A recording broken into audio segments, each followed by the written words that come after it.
व्रजेंद्र नंदनांघ्रि युगल ध्यानावधानार्थियों समस्त भगवत भक्तों को सादर नमस्कार। श्री राधे राधे। आज का प्रश्न लेते हैं। वीरेश कपूर जी हैं, वे प्रश्न करते हैं कि जन्म जन्मांतरों से हम जो ये भोग आदि करते आए हैं वो सब तो नष्ट हो गए, लेकिन क्या भजन नाम जब भी शरीर के नष्ट हो जाने पर समाप्त हो जाएंगे?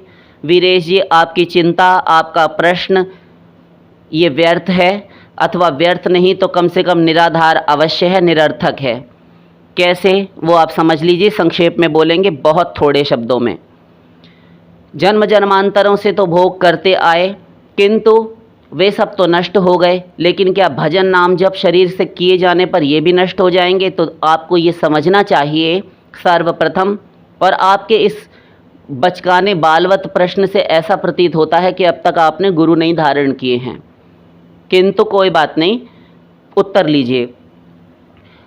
विषय भोग अथवा विषयों का भरा हुआ संसार, ये सब कुछ जड़ है, क्योंकि माया जड़ है।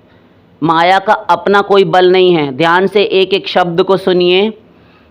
माया स्वयं जड़ है।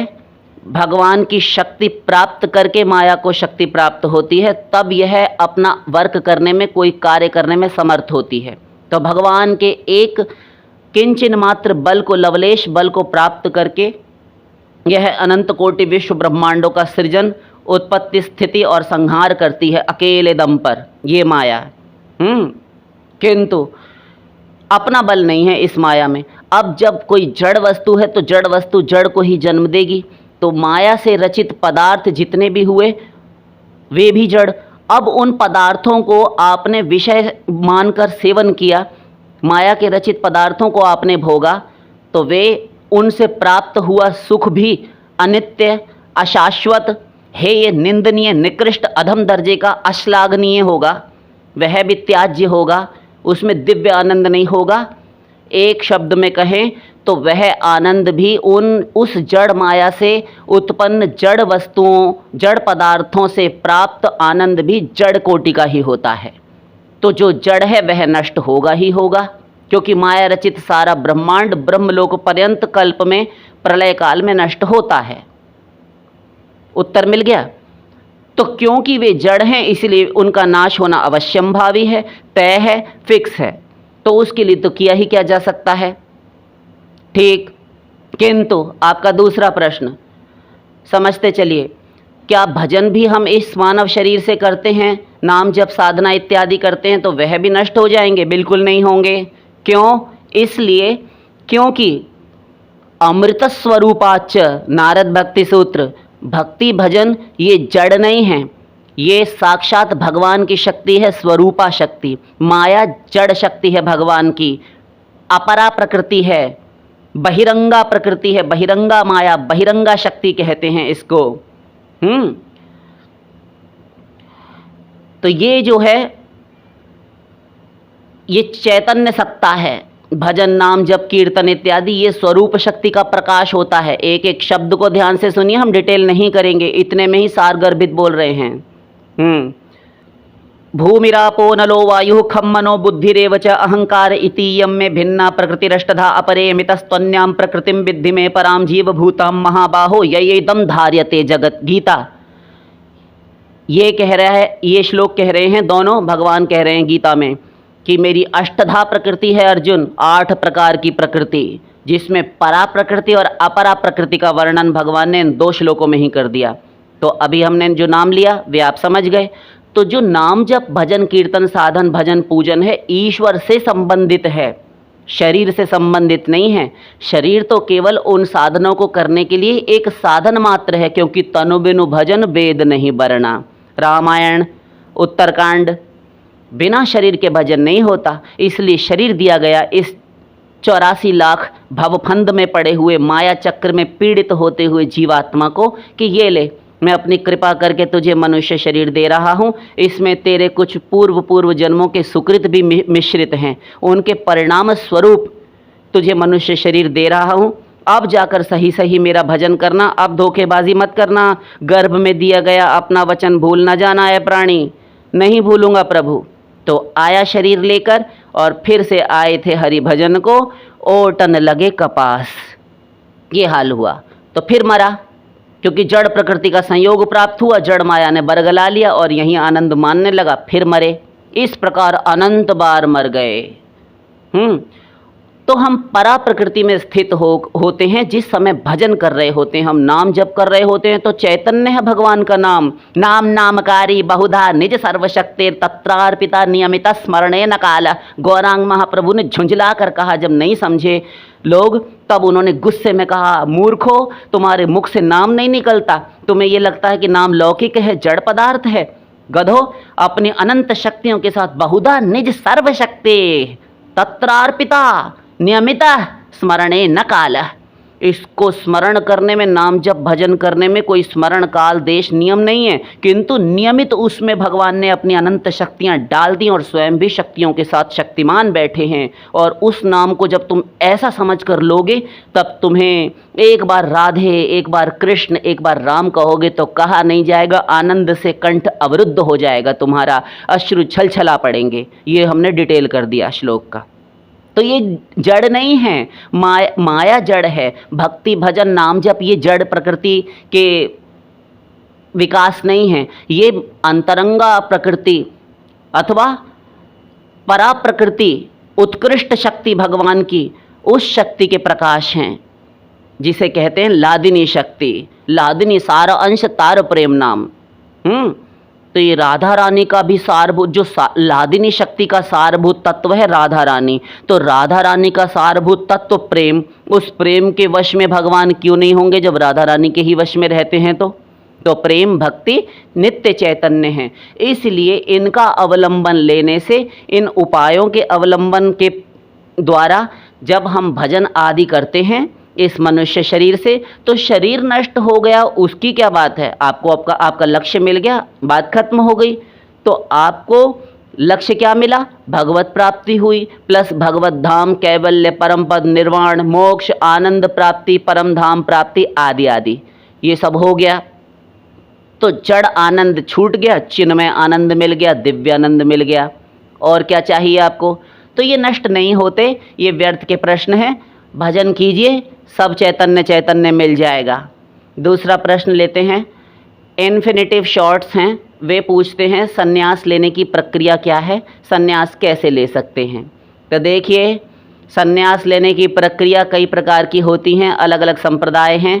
आप शंकराचार्य जी के पास जाएंगे पुरी में, अन्य मठों में, तो वहाँ आप संन्यास के लिए जाएंगे तो आपकी पात्रता देखी जाएगी, तदुपरांत आपको पात्र बनाया जाएगा। यदि पात्रता नहीं है तो वे कुछ ना कुछ उपाय कहेंगे आपको करने के लिए, वो आप करेंगे। कुल गोत्र वर्ण आदि पूछा जाएगा, ठीक, उसमें भी आपकी परीक्षा की जाएगी। आप गौड़ीय संप्रदाय से यदि दीक्षा लेंगे और संन्यास ग्रहण करना चाहेंगे तो भी पूछा जाएगा। इस प्रकार से तो संन्यास लेने की विधि अलग अलग प्रकार की होती है। तो दंडी सन्यासी भी होते हैं, हर प्रकार के सन्यासी, परिव्राजक भी होते हैं। तो ये सन्यासी बहुत प्रकार के होते हैं। और सन्यास कैसे लिया जा सकता है तो बता दिया, इसमें इसका उत्तर भी इसी में आ गया। तो वहाँ के आचार्य, जिस संप्रदाय से आप जुड़ेंगे वहाँ के आचार्य अपने हिसाब से, वहाँ की परिपाटी, वहाँ की पूर्व परंपरा आचार्यों द्वारा ही प्रचलित होती है, उसके अनुसार आपको सन्यास दिया जाएगा। तो हम अपनी ओर से एक ही बात कहेंगे कि सन्यास जो है, सन्यास की संस्तुति हमारे इस कलयुग में कहीं नहीं कही गई। आज से 5249 वर्ष पूर्व यदि द्वापर युग में हम चलें तो अर्जुन जो थे, पांडवों के छोटे भाई थे, तो पांडवों में जो मध्य स्थान पर थे, उनको कहीं अधिक सुविधाएं प्राप्त थीं। और वे कहते हैं कि भिक्षा मांग के खाना अच्छा, किंतु मैं इन स्वजन संबंधियों को कैसे मारूं युद्ध में केशव। तो भगवान ने डांट लगाई, गुस्से से फट पड़े। कुतस्त्वा कश्मलमिदं विषमे समुपस्थितम अनार्यजुष्टम अस्वर्ग्यम अकीर्तिकरम अर्जुन क्लैब्यम मास्मगमः पार्थ नैतत्त्वय्युपपद्यते क्षुद्रम हृदय दौर्बल्यम त्यक्तोत्तिष्ठ परंतप। हे अर्जुन, क्लैब्यम मास्मगमः पार्थ, तुम क्लीब बन रहे हो, ये नपुंसक की तरह से क्यों बर्ताव कर रहे हो। तुम मुझे द्वारका से बुलाने गए थे कि तुम मेरा रथ संभालना, मुझे केवल आप चाहिए, मुझे सेना नहीं चाहिए 18 अक्षौहिणी। अब जब मैं यहाँ आ गया तब तुम यहाँ से भागने का विचार बनाए बैठे हो, युद्ध करो। हतो वा प्राप्स्यसि स्वर्गम जित्वा वा भोक्ष्यसे महीम तस्मादुत्तिष्ठ कौन्तेय युद्धाय कृत निश्चय। हे कुंती नंदन, युद्ध का निश्चय कर, बकवास मत कर। जिसका देश संकट में हो, जिसके राष्ट्र पर, देश पर आ बनी हो, संकट की घड़ी हो, वह काशाय वस्त्र भगवा रंगा कर तिलक कंठी माला धारण करके सन्यास ले ले, जंगल में चला जाए, बाबा जी बनने के सपने देखता फिरे। इसकी स्तुति भगवान ने नहीं कही। भगवान ने उस समय एक ही बात कही है, शस्त्र उठा लो और या मर जाओ या मार दो। अपनी मातृभूमि की रक्षा के लिए, अपने धर्म की रक्षा के लिए लड़ पड़ो, कूद पड़ो उस युद्ध में। ये सहज प्राप्त हुआ है धर्म युद्ध, तेरे आकर द्वार पर इसने बिगुल बजाया है, इसने द्वार पर दस्तक दी है। और स्वयं क्षत्रियों के लिए धर्म युद्ध स्वेच्छा से चलकर आया, उससे बड़ा कोई धर्म नहीं होता। युद्ध का पालन कर, तू युद्ध कर। तस्मात् सर्वेषु कालेषु माम अनुस्मर युद्ध च। तुझे भजन करना है ना, हाँ, तो तू सर्वेषु कालेषु मेरा स्मरण करता चल और युद्ध च, अपना इस क्षत्रिय धर्म का, इस क्षात्र धर्म का पालन कर। भगवान ने ये कहा था, जोगी बनकर भागने के लिए नहीं कहा था। तो जो घर में ही रह के उत्तरदायित्व तो पालन नहीं कर सका, जिम्मेदारियां पूरी नहीं कर सकेगा, जंगल में जाकर भी वो क्या करेगा, खाक। इसलिए घर से अपने पालन सब दायित्वों का करना सीखिए। सन्यास, बड़ी बड़ी बातें, ये शब्द बहुत सुनने में अच्छे लगते हैं, श्रुति प्रिय, किंतु करने में समझ में आता है। बहुत सारे सन्यासी बने बैठे, हम क्लियर करके बोल रहे हैं, जिनको आग लगेगी लग जाए। हम यहीं से घोषणा करके दे रहे हैं। बड़े बड़े हम नाम लेकर भी बोल सकते हैं, हमें किसी से भय नहीं है। भय उनको होता है जो राजनीतियों से जुड़े हुए हैं, राजनेताओं से जुड़े हैं, दलाली करते हैं जो, तो ये राजनेताओं के हाथ से बिके हुए हैं। तो इस वजह से, लेकिन जितने भी सन्यासी दिख रहे हैं ना, इनमें से आधे भी निकल आए तो बहुत समझिएगा, यदि हम गिनती करने बैठे और इनके लक्षण बताएं सन्यासियों के क्या होने चाहिए और क्या कर रहे हैं। मठ मंदिर बनवाकर, बड़े बड़े अपने आश्रम बनवाकर हलवा पूड़ी मालटाल खाते रहते हैं। ये सन्यासियों के भोजन हैं। और यदि अच्छा भोजन ना मिले तो इनका मूड खराब हो जाता है। इनके रसोइये होते हैं बनाने वाले पंडित ब्राह्मण, और उनको कितनी बात सुनाते हैं ये नाक भौं सिकोड़ कर कि ऐसा बना है कि ऐसा बना है। हमसे पूछिए, सब देखे बैठे हैं, उसके बाद में बोल रहे हैं। और जहाँ चाहे वहाँ जाकर आप ये तफ्तीश कर सकते हैं। बकवास करते हैं ये लोग सन्यासी, एक भी सन्यासी नहीं है इनमें से। तो सन्यास धर्म की संस्तुति कलयुग में नहीं कही। हाँ, आंशिक रूप से स्वतंत्रता अवश्य दी गई है। किसके लिए? यद्यपि इसमें ही प्रकट हो गया, किंतु दबे दबे शब्दों में हुआ, क्लियर करके कह देते उसे उभार कर। सन्यास कब लिया जा सकता है? एक तो होता है 25 वर्ष तक, आप जन्म से लेकर 25 वर्ष तक पढ़ते रहे, तो 25 वर्ष तक गुरुकुल में रहकर आप, पहले भी हमने कहा है इसमें, इस विषय पर, कि ब्रह्मचर्य आश्रम में स्थित रहे। और 25 वर्ष के बाद गुरु ने यदि आज्ञा दे दी, आपने गुरु से आज्ञा ले ली, तो आप यदि गृहस्थ धर्म में प्रवेश करना चाहें, यानी विवाह करना चाहें, तो आप कर सकते हैं। गुरु आपसे पूछते हैं, तो आप यदि करते हैं तो इसको कहते हैं उपकुर्वाण, अर्थात 25 वर्ष ब्रह्मचर्य का पालन करते हुए तत्पश्चात आप गृहस्थ में प्रवेश कर गए, तो यह हुआ उपकुर्वाण। ये दो प्रकार का ब्रह्मचर्य होता है। और एक होता है नैष्ठिक, जैसे श्री हनुमंतलाल जी, अंजनी नंदन हनुमान जी महाराज, जैसे गंगा पुत्र भीष्म इत्यादि, और 60,000 वालखिल्य आदि महाभारत के प्रथम पर्व में मिलता है आपको। ऐसे बहुत सारे ऊर्ध्वरेता मुनि, जैसे सनक सनंदन सनातन संत कुमार, ये चतुस्सन सनकादिक हैं, ऐसे सुखदेव जी आदि आदि। तो ये नैष्ठिक ब्रह्मचारी हैं। और भी हो सकते हैं, नाम गिना दें बहुत सारे। तो ये दो प्रकार का ब्रह्मचर्य, उपकुर्वाण और नैष्ठिक। अब 25 वर्ष तक आप गृहस्थ में रहे, आप पिता इत्यादि बन गए 1-2 साल में, आपके पुत्र 20-22 साल के हो गए, आपने उनका भी विवाह करा दिया। अब आप 50 वर्ष के हो गए, आपके सारे दायित्व पूरे हो गए। अब आप अपनी श्रीमती जी को लेकर निकलिए, अपनी अधेड़ पत्नी को, और दोनों के दोनों गुरु जी की आज्ञा लेकर वानप्रस्थ ग्रहण कीजिए। वानप्रस्थ लेना, वन में चले जाना। राजा लोग चले जाते थे, सारी साम्राज्यश्री का मोह त्याग कर पुत्रों को राज्य सिंहासन पर अभिषिक्त करके उन्हें अपना उत्तराधिकारी बनाकर। ठीक, तो वहाँ रहकर वानप्रस्थ में आप 25 वर्ष रहे तो आप 75 वर्ष के हो गए स्त्री के साथ। यहाँ तक स्त्री को साथ रख सकते हैं। आगे चलकर जब आप 75 वर्ष के हो गए तब गुरुजी आए, उन्होंने कहा आप कौन हैं? श्रीमती जी, हम इनकी पत्नी हैं, हम स्त्री हैं, और आप, हम पति हैं इनके, हम पुरुष हैं। कोई पुरुष कोई स्त्री नहीं, तुम केवल जीवात्मा हो, और पति पत्नी तो कोई संबंध नहीं, क्योंकि दोनों ही जीवात्मा ठहरे। ये तो बाहरी पार्थिव देह है, दोनों अलग अलग हो जाओ। जैसे विवाह से पहले थे, कोई किसी को नहीं जानता था, अलग अलग हो गए। वो अपने जाकर भगवान का समाधि योग के द्वारा अनुसंधान करें, और आप पतिदेव आप भी यही कीजिए। तो इस प्रकार होता था, तब संन्यास लेते थे 75वें वर्ष में। इस प्रकार 120 वर्ष में या फिर 100 वर्ष की आयु बांटी गई मनुष्य को। किंतु आजकल का तो शरीर भी ऐसा नहीं, ना तो ब्रह्मचर्य है और ना संन्यास आदि के योग्य है, तो आप क्या करेंगे? किसी साधन में चलने योग्य शरीर नहीं, दिन रात आदि व्याधि में घिरा रहने वाला।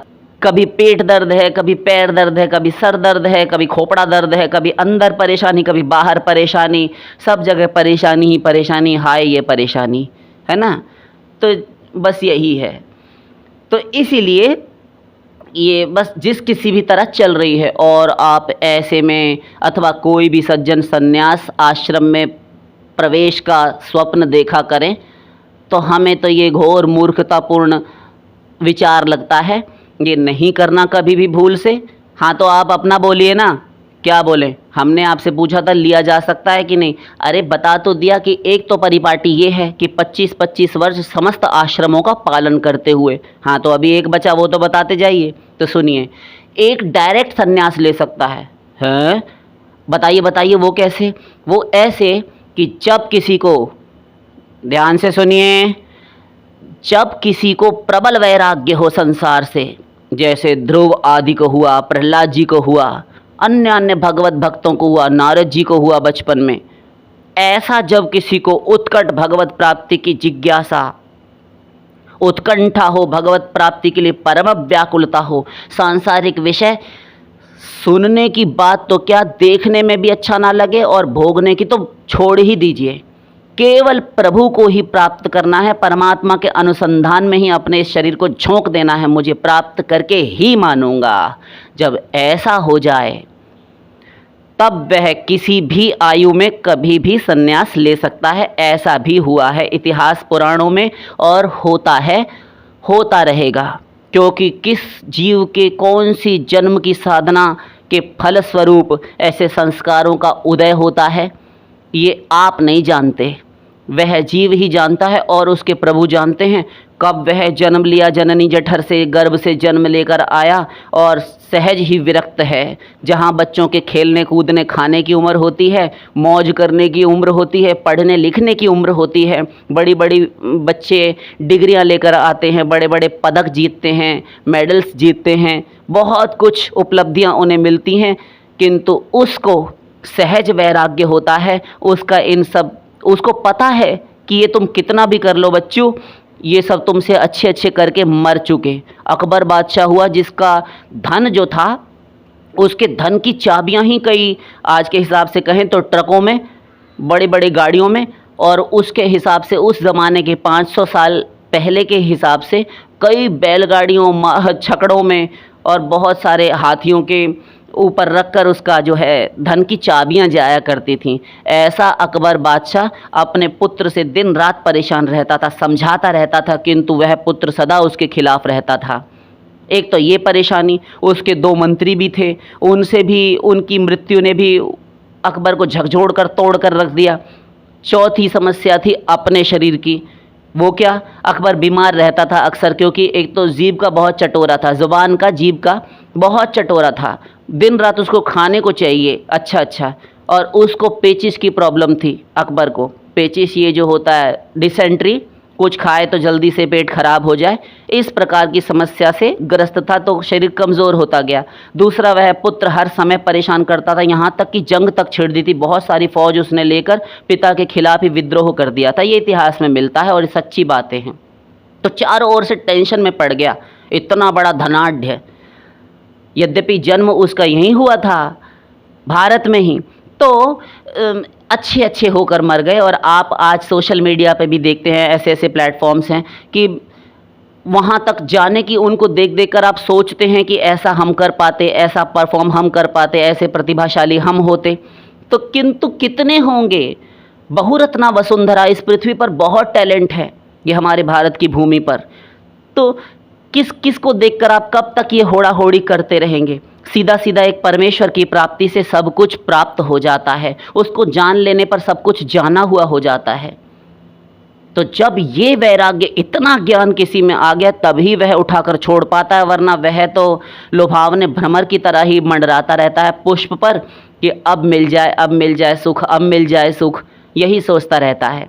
ठीक है, नहीं मिला किंतु अब अवश्य मिलेगा। हमारे पड़ोस में देखो, वो लखपति है, हम 1000 रुपया वाले हैं तो इसके पास अवश्य सुख होगा। हम साइकिल वाले हैं, इसके पास एक बाइक है, बाइक वाला सोचता है कि इसके पास कार है, कार वाला सोचता है इसके पास मर्सिडीज़ है ना।